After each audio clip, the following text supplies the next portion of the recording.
we went to a mandatory diocese-wide, Green Bay diocese-wide convention in De Pere on the campus of St. Norbert College. There were so many Catholic teachers there, or people from Catholic schools, I should say, that the whole campus was pretty much given to this conference. I noticed in the notes that there was a speaker from Sheboygan, Wisconsin, which excited me because that's my hometown. And she was a Holocaust survivor.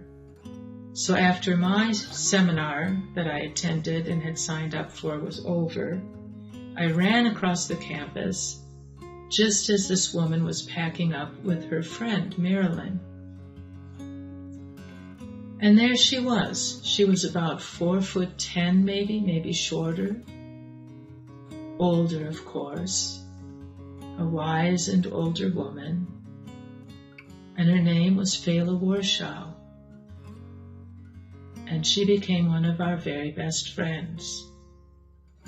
She was married to another survivor, Anshel. In Sheboygan, there is a little room devoted to the roughly 8 Holocaust survivors who made their home in Sheboygan, Wisconsin as refugees and became part of that community. It's called the Anshel and Fela Warschau Room. Fela was a real giant of a person, and we had a very close friend in common. In fact, she just passed away. A strong Christian woman named Jerry Gabriel. We met her when we came home for a visit when our children were small, and she came out to California a couple times and visited us. Well, we had Jerry in common, and Jerry told me that Fela would go to schools and tell her life story to the children, and she didn't charge any money. She didn't want to do that. She would take a donation for the Holocaust Museum and so forth. So Jerry, I think, set that up, and Fela came.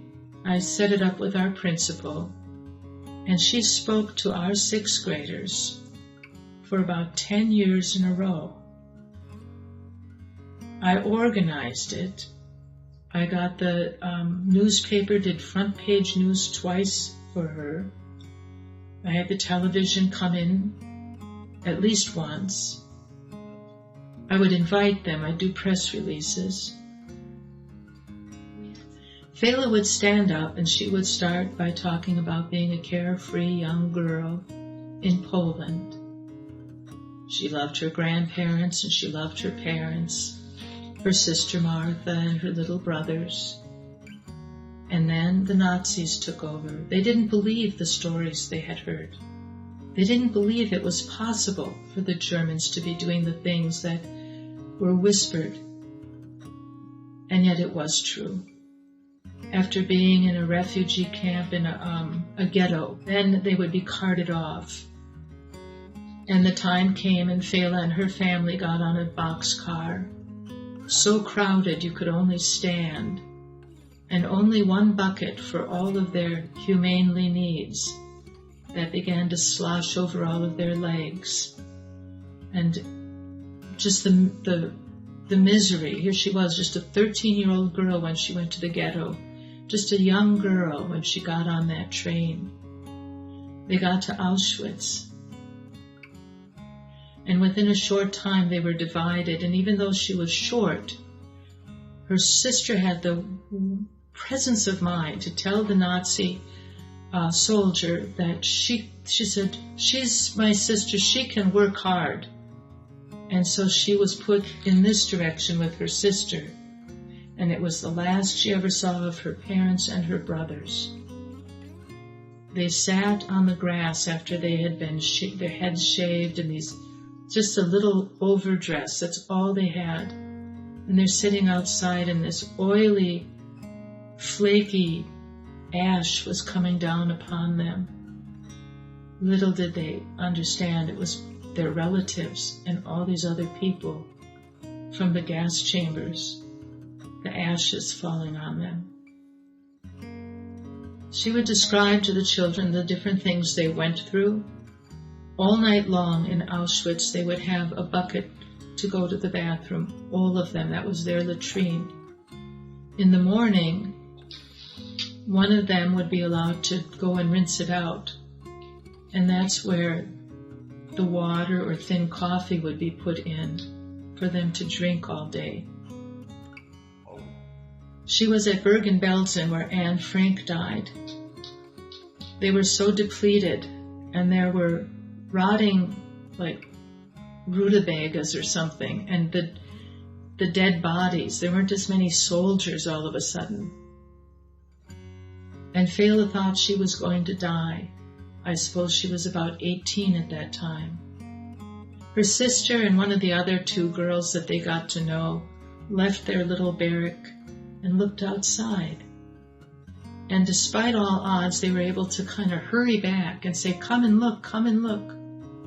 Well, the British soldiers had been on tour somewhere, and they smelt that horrible stench and thought they better check it out.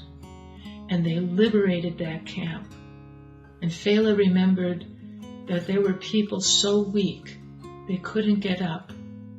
They saw the liberation, but couldn't be set free. And in the camps afterwards, she met Anshel. She said the young people just coupled up and married. Nobody else would understand what you'd been through. And in the camp, they had a little beautiful girl named Martha. And when Martha was about 1 year old, they came to the Sheboygan area.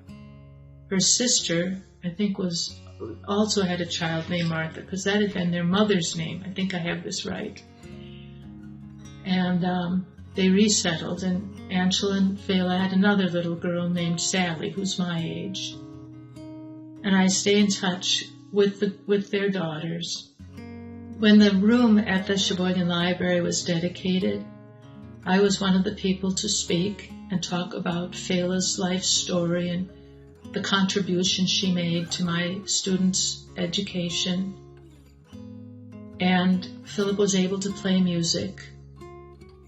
And when Anshel died, he died after Fela, the daughters asked if I would do one of the eulogies. So we really found in them a tremendous gift of friendship and a relationship with people whose very story and courage and pleasant demeanors instructed us in ways that books and schooling never could. It was amazing because she was a gracious woman. She was fun to be with. I would that I had reached out even more, but when we went to see my parents in Sheboygan, we'd often go over to their house, and if their daughters were there, there'd be that group of people. Sometimes her niece and her husband would come. And I'm glad that our grandchildren got to meet them and know them as well, and our children. Fela once told me, she said, "You and your children, your family are like family to me," she said, "because we don't really have any other family." A friend of mine of Polish descent here in the Fox Valley was able to get to know them. I introduced them. She was able to meet Fela because my friend was from the village or city of Auschwitz. And she was there when they had the 50th remembrance. And as Fela and her daughter and husband got off the bus, might have been some others with them, my friend and her husband were there, and my friend ran up to Fela with a bouquet of flowers in her arms and presented it to Fela, who then put it in the camp. She asked my friend, she said, "I have no grave to put flowers for my parents. Could I leave this here as a memorial for them?" Our relationship with Jerry and her family, our relationship with Fela and her family,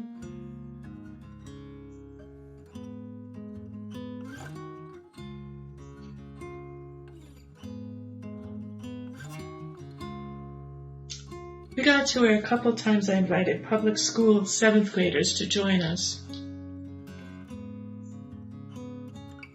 And typically, after she spoke, when it was just my students especially, the 6th graders would come up to her, and for many years she would still allow the children to touch her and shake hands or give her a little hug. And I would overhear them. They'd say, "If I had been alive when you were there, I would have helped you." And then, I'm sorry, one year she spoke, I can't remember where we went. We rented a place to accommodate our 6th graders and the Madison Middle School 7th graders. And so maybe we had 300 or 400 children. And as the children lined up to talk to Fela, a 7th grade boy from the public school came, and he wanted to hug her. And it was then I noticed that from here down on both arms, his arms were made of metal. He didn't have any natural arms or hands. And when he hugged her, I just thought what that story must have meant to him, that this woman could wind up such a wonderful person and overcome such hardship like he was having to overcome in his own way. And how often, maybe those lessons were brought home to the children. One of the reporters one year asked me, it was sort of one of those, you're just the art teacher. Why would you want the Holocaust survivor to speak to your children, your students? And I just said, when you teach art, you teach everything. The truth of it is that when people have a deeper understanding of life, when they have a deeper heart to understand what people go through, they have more, they have a deeper reservoir, they have a deeper bank account, if you will, from which to draw, to create art, to share a message, to connect with other people in meaningful ways.